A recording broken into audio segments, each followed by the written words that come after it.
Olá, meu nome é Diácono Gilmar, da Arquidiocese de Belo Horizonte. Hoje, sábado, dia 15 de agosto, a Igreja celebra a missa da vigília da grande solenidade da Assunção de Maria ao céu.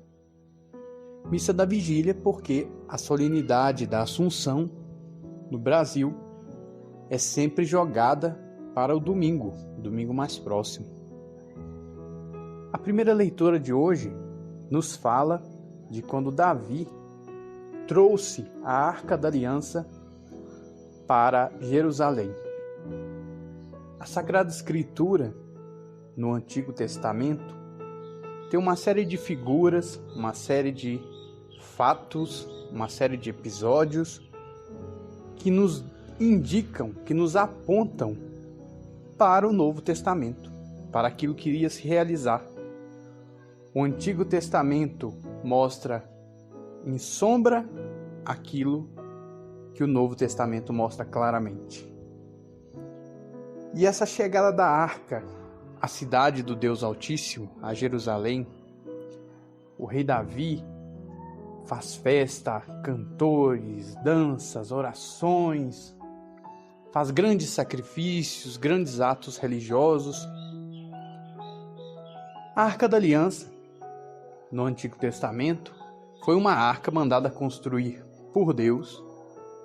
Dentro dela se encontrava as tábuas da lei, os 10 mandamentos, um pouco do pão, do maná, pão descido do céu, e a vara de Arão. Arão, o primeiro sacerdote de Israel. E essa Arca da Aliança ela é um símbolo da Arca da Nova Aliança, Maria. Maria carregou dentro de si não mais as tábuas de pedra da antiga lei, mas o próprio Verbo divino, que é Jesus. Não mais o pão que os judeus comeram no deserto e morreram, mas o pão vivo descido dos céus que vem a nós na comunhão. Não mais a vara em que o sacerdote Arão conduziu o povo, mas Jesus, aquele que conduz a todos os nós e é o sacerdote no templo eterno de Deus, no céu. É por isso que o Salmo nos diz: Subi, Senhor, para o lugar de vosso pouso, subi com vossa arca poderosa.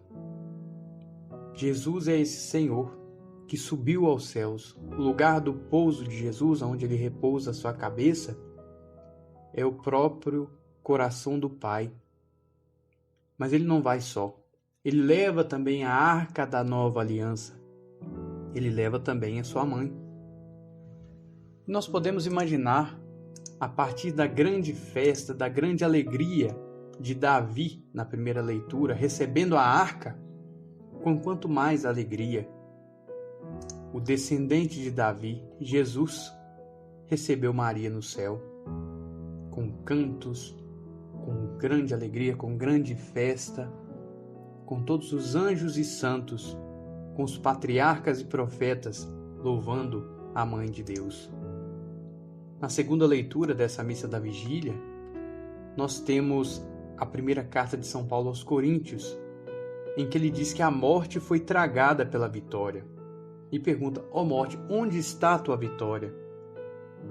E aí ele afirma que o aguilhão da morte é o pecado. Ou seja, a morte só tem poder sobre nós por causa do pecado. É por isso que a morte não pôde nada contra Jesus. Ele é santíssimo.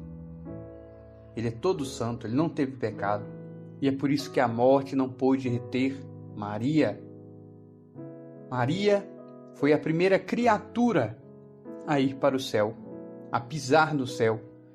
O Papa Francisco, no dia de hoje, no Ângelus, ele nos relembra aquela frase que o primeiro homem que pisou na Lua, um astronauta americano, disse quando cumpriu aquele ato. Ele disse assim: esse é um pequeno passo para um homem, mas um grande passo para a humanidade. E aí o Papa Francisco diz: quanto mais nós podemos dizer da nossa celebração de hoje? Uma criatura, um ser humano, puramente humano, porque Jesus, ele era verdadeiramente homem, mas ele é Deus, ele é o Criador. Uma criatura, Maria, pisou, porque ela foi elevada aos céus de corpo e alma. E ela inteira já participa da glória celeste. Ocorreu com ela aquilo que ocorrerá conosco. Lá no antigo Israel, quando ocorria uma colheita, e muitas vezes Jesus compara o fim dos tempos, o juízo final, a uma colheita, em que os anjos serão os ceifadores, virão recolher o trigo e queimar a palha. E no antigo Israel, a colheita, os primeiros frutos surgidos da colheita eram chamados de primícias e eram oferecidos a Deus. Que bom saber que as primícias da humanidade já foram recolhidas, é Maria, e já foram oferecidas a Deus. E assim como ela subiu aos céus, de lá ela nos guia. Nós também faremos esse caminho no tempo de Deus, só Ele sabe quando. E finalmente o Evangelho nos fala de um episódio em que Jesus, sentado ensinando os discípulos, uma mulher se levanta e diz: feliz o ventre que te trouxe e os seios que te amamentaram. E aí Jesus responde: muito mais felizes são aqueles que ouvem a palavra de Deus e a põem em prática. Naquela sociedade em que Jesus ensinava, pregava o Evangelho, as pessoas davam uma grande importância para a questão da descendência. Quando Jesus disse: a verdade vos libertará, as pessoas que ouviram aquilo não aceitaram de jeito nenhum. Ele disse: nós somos filhos de Abraão. Nós nunca fomos escravos, nós somos livres. E eles diziam a João Batista que a ira de Deus não viria sobre eles porque eles eram filhos de Abraão. E aí João Batista diz a eles: se Deus quisesse, ele poderia suscitar filhos de Abraão até das pedras.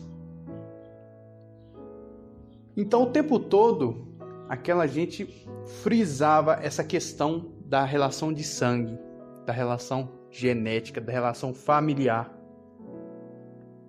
Mesmo os sacerdotes daquele tempo, uma pessoa só poderia ser sacerdote se o pai tivesse sido sacerdote, se o avô tivesse sido sacerdote, se o bisavô tivesse sido sacerdote, assim por diante, até chegar lá em Arão. A importância da linhagem, a importância do nome de família. E aí essa mulher, com boa intenção, claro, quis usar essa maneira humana de pensar para falar do reino de Deus. E ela então louva a descendência de Jesus. Bem-aventurado o ventre que te trouxe ao mundo, os seios que te amamentaram. E aí Jesus vem mostrar para ela e para nós que no reino dos céus, mais importante do que a nossa relação genética, a nossa relação de parentesco, é a fé e a fidelidade a Deus. Maria agradou mais a Deus pelo seu sim: eis aqui a serva do Senhor, faça-se em mim segundo a sua palavra, do que pelo fato de ter sido mãe biológica de Jesus.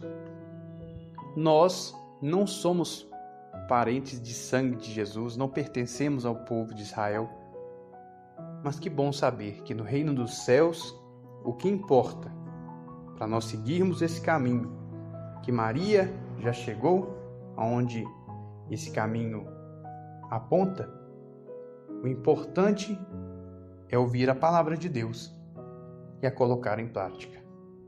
Rogai por nós, Santa Mãe de Deus, para que sejamos dignos das promessas de Cristo para sempre. Amém.